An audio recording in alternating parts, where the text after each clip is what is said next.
ভিডিওটা কন্টিনিউ করবেন আর ভিডিওটা কেউ স্কিপ করবেন না। আমরা যখন কাজ শেষে যখন আমরা ফোন ঘাটাঘাটি করি, সবাই তো আমরা ফোন ঘাটাঘাটি করি, তখন একটা ভিডিও আসে, সেখানে মেয়েদের নাচ দেখানো হয়। নাচের পরেই ভিডিওটা যখন শেষ হয় তার মাঝখানে আবার সেখানে আল্লাহ তাআলার নাম দেওয়া হয়।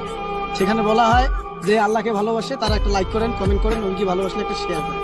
কেন ভাই এটা করা কি মানে? আল্লাহকে কি আমরা ভালোবাসি না? তোমাকে লাইক করে আমরা প্রমাণ করবো যে আমরা আল্লাহকে ভালোবাসি। এই ভিডিও, প্রতিবাদ ভিডিও আজ পর্যন্ত কোনো বাংলাদেশে কোনো কন্টেন্ট ক্রিয়েটররা করেনি, আজকে আমি করতেছি। জানি না এই ভিডিওটা কোন পর্যন্ত যাবে, তবে আমার রক্তে আঘাত লাগছে, সেই কারণে আমি এই ভিডিওটা করতেছি। তো সবাই এই বিষয়ে একটু সচেতন হবেন। আর এই রকম কন্টেন্ট ক্রিয়েটররা যারা আছেন তাদেরকে আমি বলবো, ভাই প্লিজ এই ধরনের ভিডিও করবেন না। এই ভিডিও না করলে আপনি যে না খেয়ে মারা যাবেন তা না। লাইক কমেন্টের জন্য কি জন্য আল্লাহকে এখানে তুলে ধরা হবে? কেন আপনার ভিডিওটা যে দেখে না সে কি আল্লাহকে ভালোবাসে না?